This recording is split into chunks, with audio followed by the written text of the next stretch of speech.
morning everyone. Today we are in the second class of chapter Relief of India. As we all know, India, because of its vast size, it comprises of diversity in its relief features. So there are 5 divisions of its relief features. The first one, it is the Himalaya mountain complex. Second, we have the Indus Ganga Brahmaputra plains. Third, the Peninsular Plateau. Fourth, the coastal plains of India, and fifth, it is the island group of India. So these are the 5 relief features of India. In previous class, I have already taught you the first relief features of India, that is the Himalaya mountain complex. Now today we will discuss about the Indus Ganga Brahmaputra plains.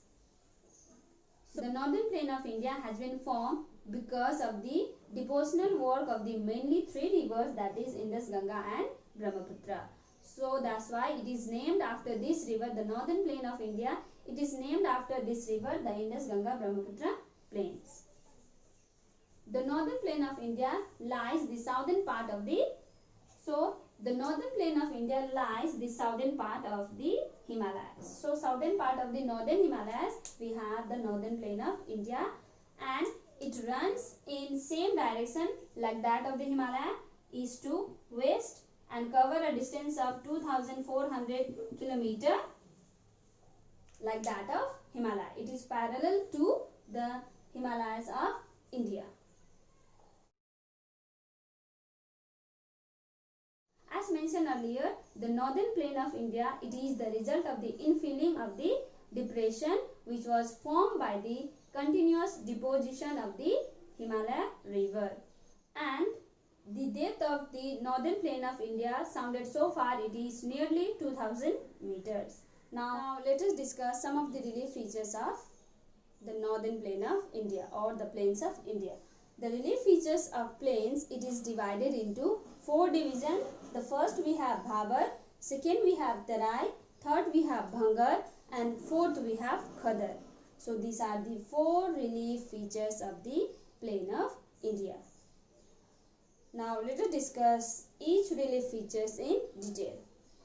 The Bhabar, it is one of the relief features of plains of India. It lies along the foot of the Shivalik from river Indus to Tista.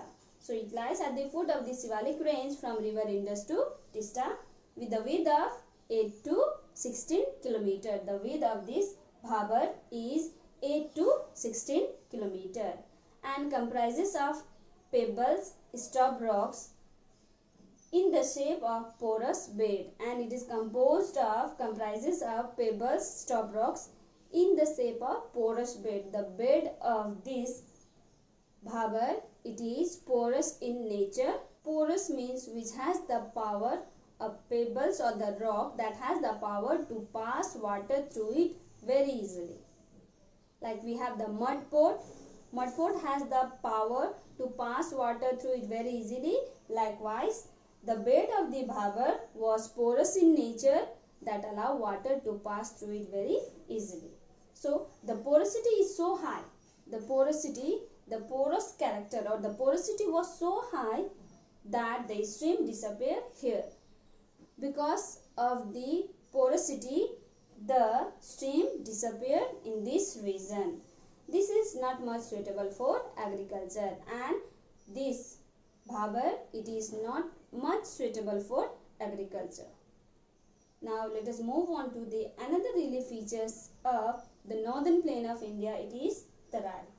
Tarai, it is one of the relief features of the northern plain of India, and it lies south of the Bhabar and runs parallel to it. That means to the southern part of the Bhabar lies Tarai, and it runs parallel to Bhabar with the width of 20 to 30 km.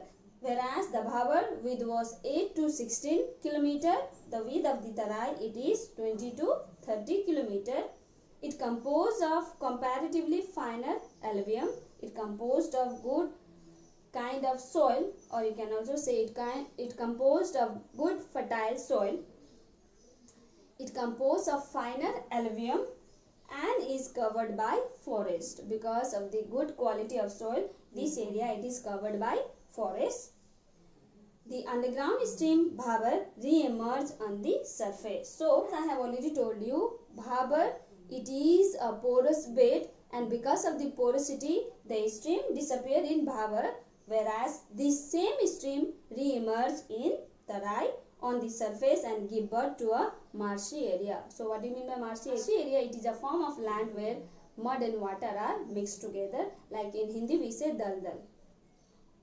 So forest and the variety of wildlife found here. So forest and the different kind of animals are found in Tarai, and Tarai can be reclaimed and can be turned into agricultural land. So people can turn this Tarai into a agricultural land.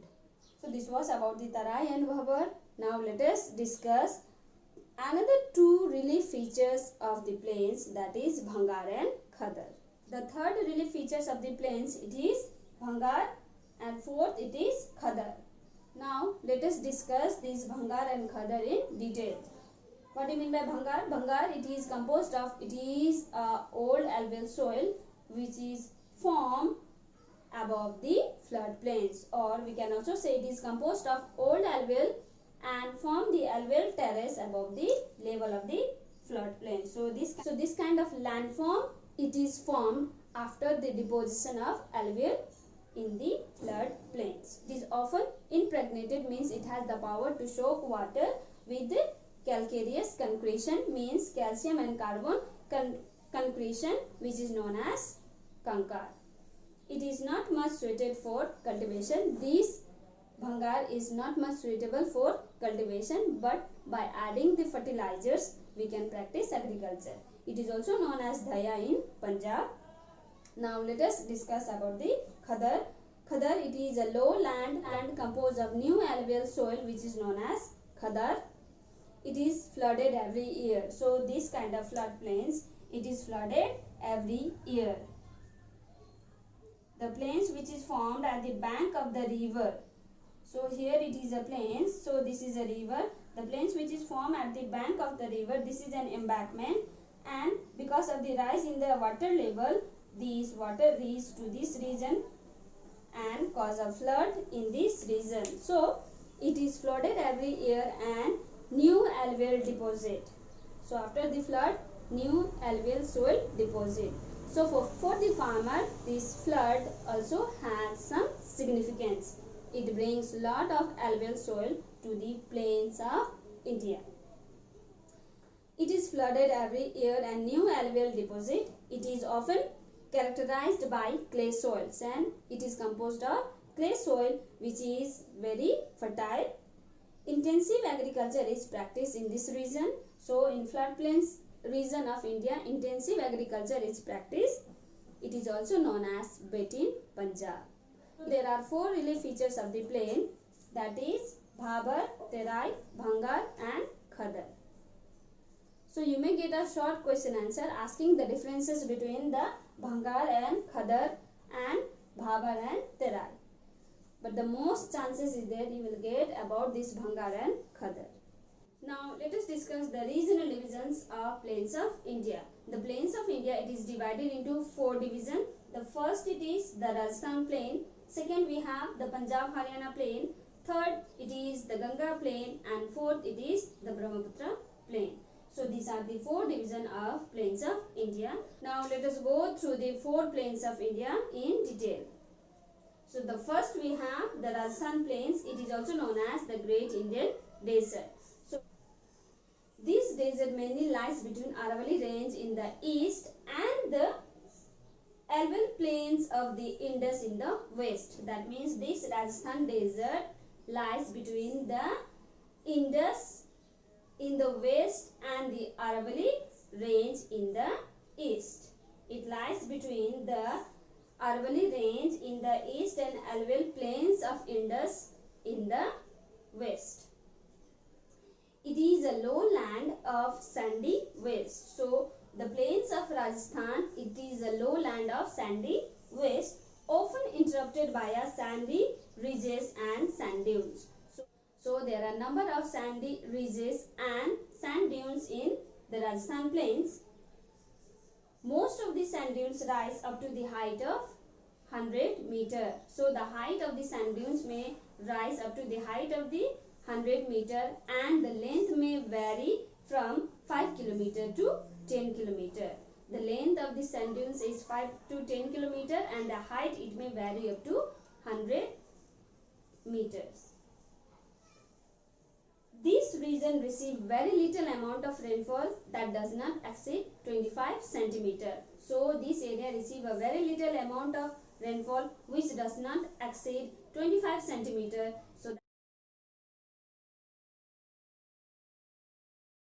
So we can say whole area is thus without any vegetation cover because of the scarcity in water. At the edge of the Aravalli range, number of seasonal stream drains, and among the seasonal stream, the most outstanding one, it is river Luni. So the most outstanding seasonal stream that we have in Rajasthan plains, that is river Luni. At the north of the river Luni, there is an area of inland drainage which comprises of salty water lake, or you can also say the saline water lake. And some of the example of saline water lake that we have in the north of the river Luni are the Sambar lake, Didwana lake, Sargol. So these are the example of the saline water or the salty water lake that we have in Rajasthan. And the salty water lake is mostly used to, and the salty water lake, it is a great source for common salt. So this was about the plains of Rajasthan. Now let us discuss the Punjab Haryana plains. The Punjab Haryana plains, it is a part of a plain formed by the alluvial deposited by the river and its tributaries Ravi, Beans, Satluj, Chenab and Jhelum. So these are the 5 tributaries of river Indus, and the plain formed by these 5 rivers or the 5 tributaries of Indus, it is known as the Punjab Haryana plains. Punjab is also termed as the land of 5 rivers because the tributaries of Indus drain in Punjab. In ancient time, these Punjab were also known as the Saptas. In ancient time, it was also termed as Sapta Sindhu, a land of 7 rivers, and these term were used by the Aryan speaking tribes. Okay. The part of a plain formed as a result of alluvial deposited by the 5 rivers named Satluj, Beans, Ravi, Chenab and Jhelum is also known as the plain of Punjab, the land of 5 rivers. The mass of the alluvial has been broken by a river. So mass of alluvial has been broken by a courses of a river which have carved for themselves as a broad flood plain. So a mass of a land has been broken by a courses of a river, and that's why, and which have carved themselves as a broad flood plains, which is known as broad flood plains of Khadar. Okay.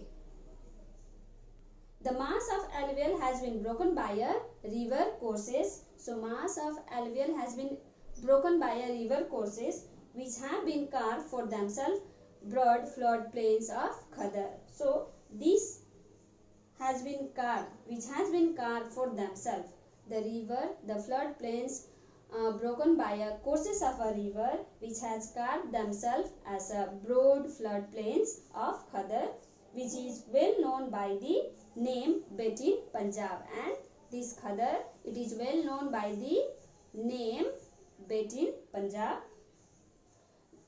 Though it is a flood plains, so this though the Punjab Haryana plains, it is a flood plains, but it is agriculturally valuable. Though the Punjab Haryana plains, it is a flood plains, but it is agriculturally valuable. Some authorities tend to prove the area that lies between the Satluj and the Yamuna belongs to Punjab Haryana plains, and the area that lies between the Ghaggar and the Yamuna river it belongs to the Haryana plains. So this was about the Punjab Haryana plains. Now let us discuss the Ganga plain of India. The Ganga plain, it lies in UP, Bihar and West Bengal. So Ganga plain lies in 3 states of India, UP, Bihar and West Bengal. The deltaic portion of this Ganga plain lies mostly in West Bengal and Bangladesh. Plain has been formed because of the devotional work of the river Ganga and its tributaries Gomti, Yamuna, Ghagra, Kosi and Gandak. So these are the tributaries of river Ganga, Gomti, Yamuna, Ghagra, Kosi and Gandak, and these plains have been formed. The Ganga plains has been formed because of the devotional work of the river Ganga and its tributaries.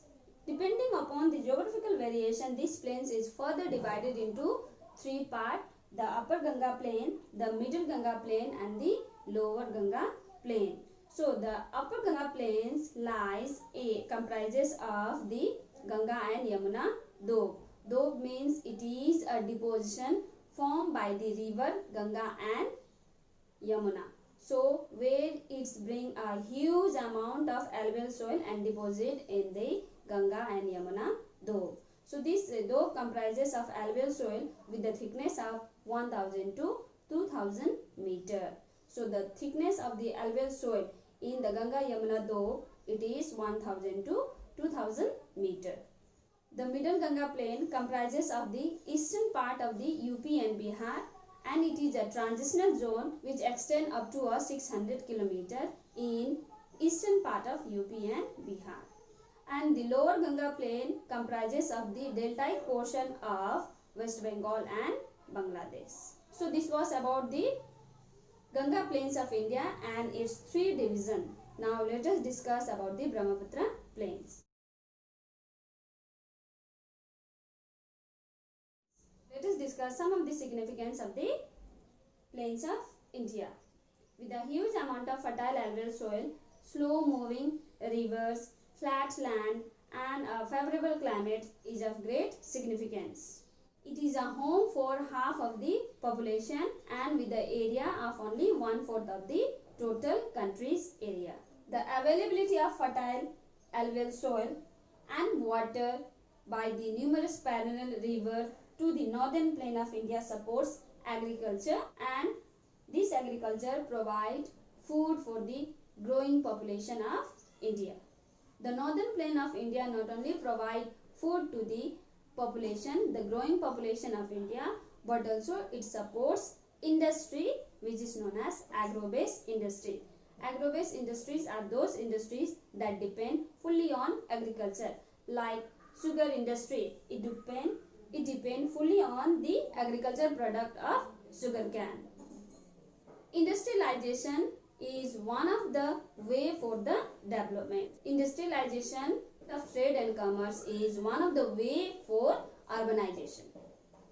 So let us revise what we have discussed in the today's class. So today we have discussed about the Indus, Ganga, Brahmaputra plains, where it is found, what is the length and what is the width, and the relief features of this Ganga Brahmaputra plains. There are 4 relief features of the Ganga Brahmaputra plains. First it was Bhabar, Terai, Bhangar and Khadar. In board exam you may get the difference between the Bhangar and Khadar and Bhabar and Terai. So please do not neglect this portion. This portion is very, very important. Then we have discussed about the regional division of plains of India. The Rajasthan plains lies in Rajasthan, that cover the desert of India. It does not support any vegetation. It receives a very less amount of rainfall, that is less than 25 centimeter. The Punjab Haryana plains has been formed by the river Indus and its tributaries. Punjab is also known as the land of 5 rivers. Then we have discussed about the Ganga plains and its 3 divisions: the upper Ganga, the middle and the lower Ganga plains. And the last one, it is Brahmaputra plains. These plains are found in Assam, and it is also known as the Assam plain because it is found only in Assam. So then the significance of the plains: it provides India with a huge amount of fertile alluvial soil, water, agriculture, it supports agriculture, home for the half of the population, food for the total population of India, supports industrialization and urbanization. So this was the topic that we have discussed in today's class. In next class we will discuss about the third relief features of India, that is the Peninsula Plateau. Till then, stay home, stay safe, take care.